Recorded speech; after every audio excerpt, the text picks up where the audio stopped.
Flap, flap, flap, flap, flap, flap, flap, flap, flap, flap. FEHole.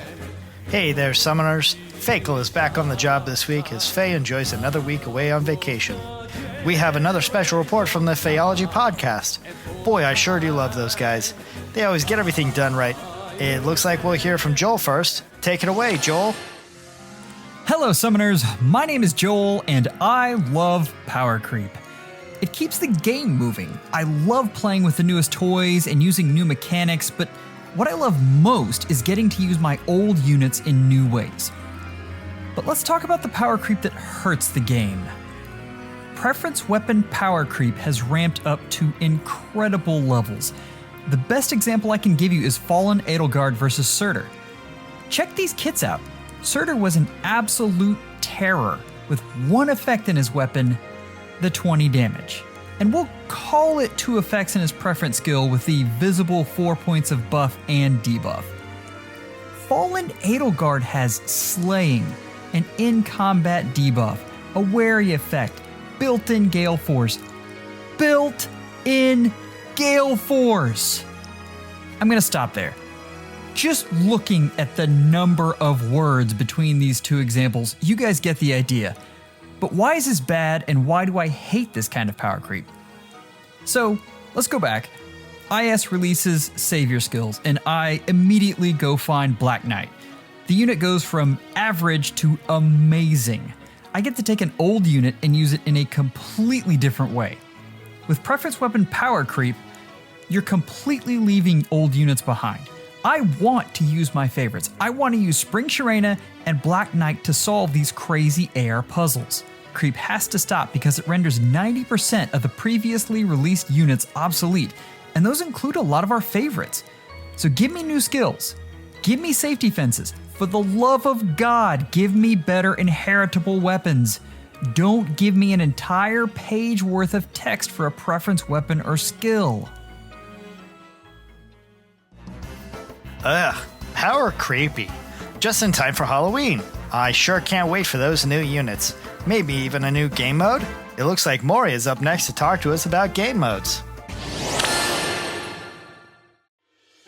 Hi, I'm Memento Mori and here to talk about the game modes in FE, both competitive and non-competitive. I think that regarding competitive game modes, so many of them tend towards encouraging pay-to-win behavior over time, because that's just how the scores are calculated. That was the case for Arena, which even now is seeing the threshold for keeping tier 21 increase and increase over time as BST creep starts happening. And it arguably is also becoming the case for AR, as people add merges to their mythics. And so, for these competitive game modes, the disparity between those who pay money to IS and those who don't would widen, and the majority of players who don't spend hundreds to thousands of dollars on the latest offensive mythics would understandably feel disillusioned or less interested in these competitive modes. You could even say that it's the same for Resonant Battles, right? As time passes and people get more merges on their Harmonic Heroes, the score threshold for keeping tier 21 will be pushed higher and higher. And probably the main reason why that mode is still relatively free-to-play friendly after a year or so is just that no one cares about it enough to really pull for any merges on their Harmonic Heroes. On the other hand, IS's recently released non-competitive modes have also been kind of lackluster.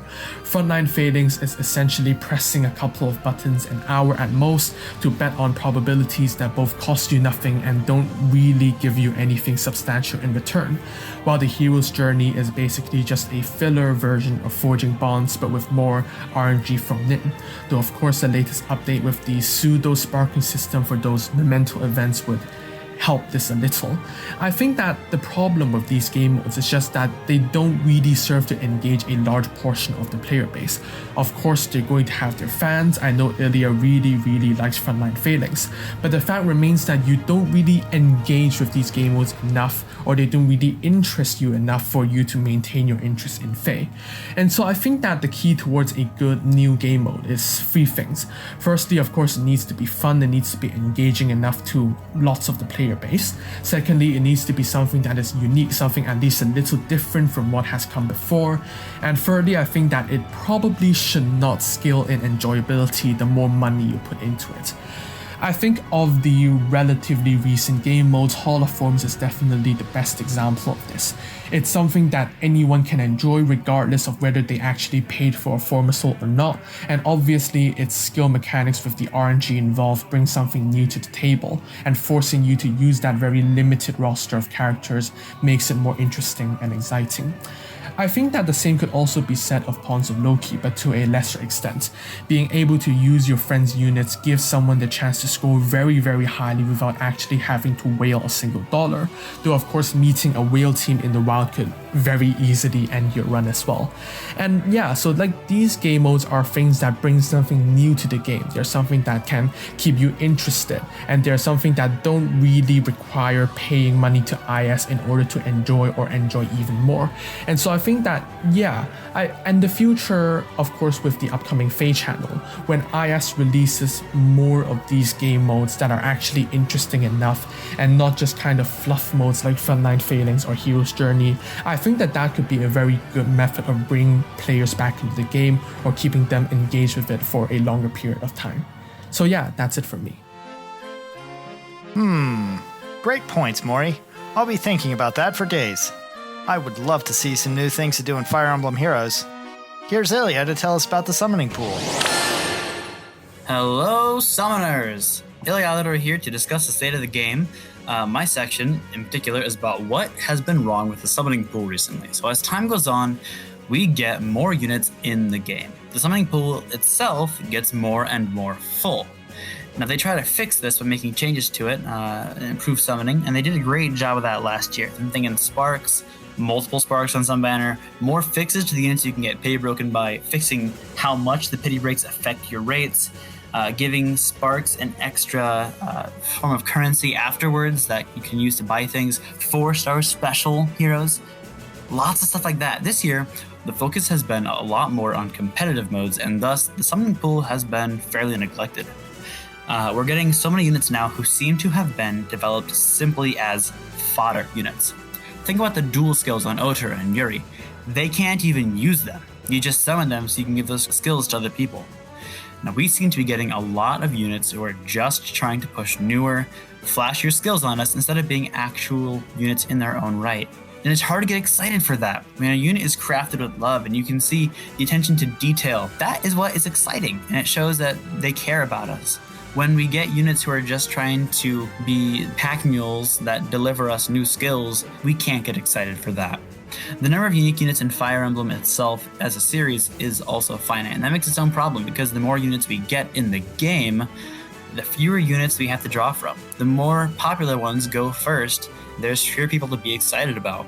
Now, the only workaround to this is creating and giving us OCs. The only problem is we don't have any sort of prior connection to these guys, and that can make it difficult for us to get on board with them right away. The only other thing they can do is release another Fire Emblem game in the series and thus expand the roster of potential new characters. So if they want to really fix the summoning pool, it's going to take a few things. They're going to have to really dig deep to find the units who are left in the series that are still good and so we still want to see. And they might need to shift the focus a little bit more back from competitive play and follow the steps that they did last year of just trying to improve the summoning experience. After all, at the end of the day, this is a gacha game, and the whole point of it is summoning. So when we summon heroes and when it's a good experience, the game itself feels exciting and fun, and when it's neglected, it can be such a drag. So hopefully IS takes one or more of these steps and improves it in the time to come, because I think that might be what it takes to get this game feeling fun again in one of the most key aspects. Ilya is right. We could really use some fresh blood in the summoning pool. Maybe you'll even see old FEHol in the game soon. Well, maybe only if FEHol is in a new mainline game. Deku? Another thing worth mentioning is that it isn't just Heroes that's going down in interest. All of Fire Emblem is suffering, and that is due to a lack of news. It's been more than 2 years since Three Houses released. Yes, we did get DLC over the course of 2020, but it's been that long since we got a new mainline entry. For the past few titles, 2-year gaps have been the norm. We had 2 years after Shadows of Valentia, 2 years after Fates.